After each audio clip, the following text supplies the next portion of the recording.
You've worked hard to earn and save. Now it's time to make your money work hard for you. This is Empower Your Retirement with Frank and Frankie Guida of A Better Way Financial. For many people, saving for retirement is not the problem. It's knowing how to turn the savings that they're doing into a reliable paycheck that they can depend on over the course of their retirement years. And so to do that, there are a few critical questions that you need to be able to answer as you're going into that planning phase. And the first one I have here is, how do you determine how much you can safely afford to spend each year in retirement? And really the only way to know exactly how much income you can have to spend in your retirement is by having a developed, comprehensive income plan that's outlining what the next 10, 20, 30, 40 years of your retirement could look like. And to find that, you need to use financial planning software that's going to take into account inflation. It's going to take into account what can happen with the stock market. That's going to take into account everything that could happen over the course of your retirement years, and also taking into account what is the income stream that you already have coming in. And so it can determine, what do you have coming in, what gaps are still needed to be filled, and where do you get that income from in your retirement years. And so what we do is we help work together with people all the time to figure out, well, where should we get our income from over the course of our retirement? Some people have Social Security that they're depending on. Other people have pensions. Some people have annuities that are providing income streams, and others have investments. And sometimes there's a combination of multiple ones of these as well that you want to coordinate to work together so that you're able to get that income out efficiently throughout the course of your retirement years. And so that's how you figure out how much you can spend. And to really figure out that number, that's something we work together with folks all the time to figure out, well, what is that amount? And is that amount enough? If it's not enough, then what do we need to do to be able to get to where we can get the amount of income that we need in our retirement years? Does it mean working longer? Does it mean saving more now? Or it may be on the flip side as well, where you can actually spend more money in your retirement than you are while you're working. And we hear this all the time from our clients. They say, well, I'm actually getting more money coming in now than when I was working, and I don't even have to go to work. Isn't that awesome? I say, yeah, that's pretty cool. So we have that conversation. We talk about, well, where are you going to get that income from? The next question is the 4% rule still a reliable starting point for retirement income? Like any rule of thumb, it is something that can be a good starting point, but I wouldn't take it as fact. I wouldn't take it as, let's run with this and hope for the best. I'd rather have a plan that's drawn out that says, here's what the next 20 to 30 to 40 years can look like for my retirement, rather than just living off of a rule of thumb. Because it doesn't necessarily take into account investment returns. It doesn't necessarily take into account inflation. And so as these other things can affect your income stream, a rule of thumb isn't factoring all of that into play. And so that's why we want to develop that plan that's going to show you, when am I going to be able to get that income out of my portfolio? How do I make sure that I have enough income within my portfolio? The other thing the 4% rule doesn't take into account is any other income streams that you have. If you have Social Security income, if you have pension income, well, you don't count that as part of the 4% rule. So for instance, if you need $100,000 and you're getting $60,000 from your Social Security and pension income, well, then you really only need $40,000 plus inflation. You don't need the full $100,000 because that $60,000 is already taken care of. If you look at the 4% and you say, well, I can only get out $40,000 is my 4%, but I need $100,000. Well, you really don't need $100,000 because your $60,000 is already accounted for within that $100,000. So it's important to know how to use the rule of thumbs appropriately as well, if that is something you're doing. Another important question is, what accounts do you pull your money from first? Now, there's not a one-size-fits-all that every single person should follow, because there's always exceptions to every rule. But generally speaking, usually it makes sense to take from your taxable accounts. So these are your non-qualified after-tax monies. I like to think of this as the money that was saved into your bank account and then you later invested it. That's usually where we go to first. If you're married and your income is under $100,000, you can actually take from that money tax-free as long as it's held a position for longer than 1 year in those long-term capital gains tax rates. If it's more than that, roughly about $100,000 figure, then you're at the 15% capital gains tax rate, which is also better than usually for most people the ordinary income tax rates, where you could be looking at 22 or 24% compared to a 15%. So that's the first place we usually go for funds there.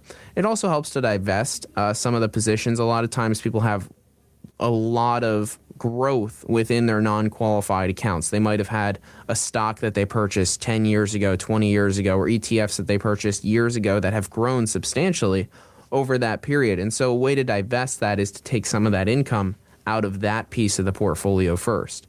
Then the next place that we go, if you're not required minimum distribution age, is your IRAs and your 401ks. This will be the first place you go if you're already required minimum distribution age. Why? Because the government forces you to take that money out. So you don't really have a choice in that matter. Once you hit age 73 or 75, the government forces you to start taking money out of your 401ks and of your IRAs. So that'll be the first place if you're already that age. If you're not, that'll be the second place that we generally go to for income on that side of things.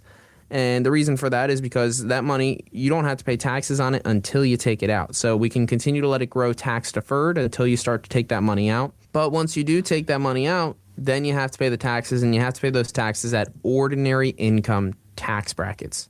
And so that's going to be the second place that we usually go to take that money out.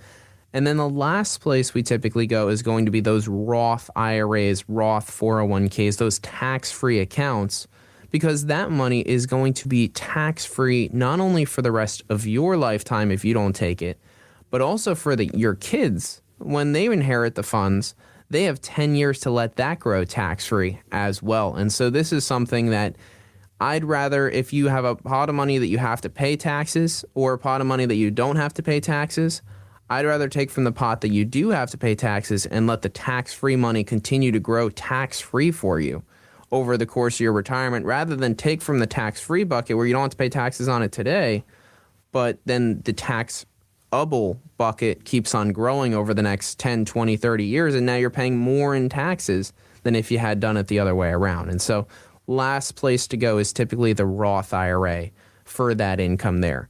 Another important question is, why does the timing of market ups and downs matter more in retirement? And the reason why this matters more is something called sequence of returns risk.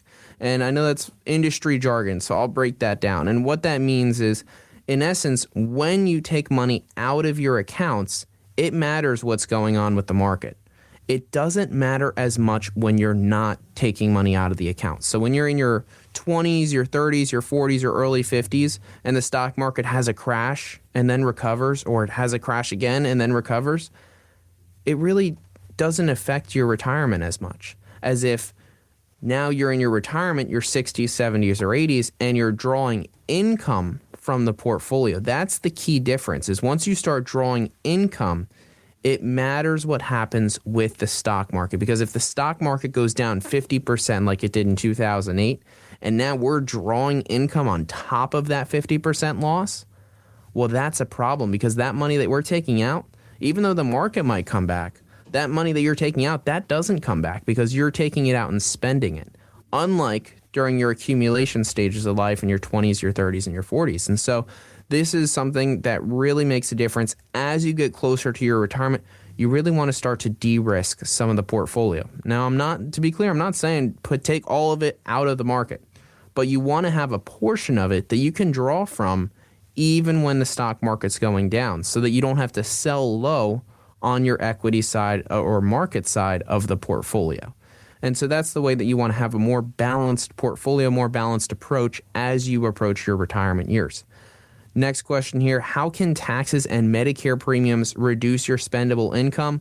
Well, you only have so much income that you can afford to spend. And so what we do is we calculate what that number is, and that'll include Medicare premiums. And so this is something that you're going to have to pay something. And so we're calculating that in and baking it in with the normal living expenses. The taxes side of things, we actually have all of the income figures that we show are after taxes. So net in your bank account is what that after-tax income figure is that we're going to be showing. So we treat them a little bit different. The taxes, we have after tax, the premiums that's included within the living expenses. But great question there. And the last one here is, what's the biggest income mistake people make in the first few years of retirement. Really, I've seen this in the first few years and even decades into retirements, where people are not spending the amount that they could afford to spend. The biggest income mistake is not having a plan, is not knowing, not having the knowledge of this is my number. This is how much I can afford to spend without running out of money. And the reason why I say that is because a lot of people are shortchanging their retirements.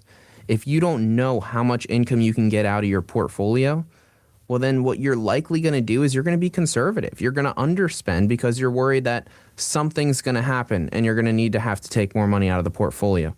Our job is to help empower your retirement and show you this is what we can do and this is how much you can spend confidently in your retirement years. And so don't shortchange your retirement. Let's get the most out of it.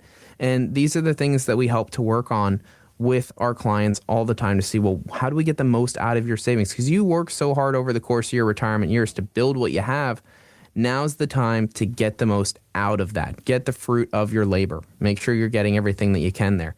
And so some action items for today. The first one is start to figure out what is that income number that you need. How much income do you need? The way that I like to do this is I like to take whatever the income amount is that you have going into your checking account every 2 weeks or every month from work, and then see from that amount, how much of that am I saving? Am I saving it every month into a savings account or into a brokerage account? Well, that amount we can subtract, but whatever's going into the bank account, if you're not saving anything or less the amount that you are saving, that's what you're spending. That's that income number that you're going to need most likely in your retirement years. The other thing you can factor in there too is if you have a mortgage that's going away, you could say, all right, well, for the next 10 years, while I still have this mortgage, my income number is going to be this. But after that 10 years, my income number might be lower at that point. And so this is going to be the first homework assignment. First action item is to figure out, well, what is that income number for me? What do I need to make sure that I'm getting the income that I need? And so the first thing you need to know is, well, what is that number? And then the second thing is start to develop a plan around how to get that income out of your portfolio. So it doesn't need to all come from your investments. Some of it can come from Social Security. Some of it can come from pensions. Some of it can come from annuities. But how much income do I need? And then how do I get it out? And so looking at where's the best place to take it from. And those are the key action items. If you need help with that second part, putting that plan together, most people don't have the financial planning software to be able to do that on their own. And so our team will help you. Feel free to click on the link below, and we're going to be able to set up a time to just get to know what your income situation looks like, see if you need any help with that, and we'll be able to start that conversation with you and show you what you can do to put you on a path toward a more stress-free retirement. Once again, click on the links below in the show notes, or you can find us anytime at abetterwayfinancial.com. Thanks for listening to Empower Your Retirement with Frank and Frankie Guida. To learn more, visit abetterwayfinancial.com. By contacting us, we'll review aspects of your retirement portfolio to include suggestions about how best to utilize estate, tax, and retirement planning strategies and other financial services, or if changing management styles is appropriate for your specific needs and objectives. Exposure to ideas and financial vehicles discussed should not be considered investment advice or recommendations to buy or sell any financial vehicle. Past performance is not a guarantee of future results. Investments can fluctuate, and when redeemed may be worth more or less than when originally invested. A Better Way Financial is not affiliated with nor endorsed by the Social Security Administration or any other government agency. Annuity guarantees rely on the financial strength and claims paying ability of the issuing insurance company. Any client experiences discussed during this show are unique to that client, and they are not meant to imply or suggest you will experience the same results. Advisory services offered through A Better Way Financial. Insurance offered through licensed professionals at A Better Way Financial. Pennsylvania Insurance License number 301779.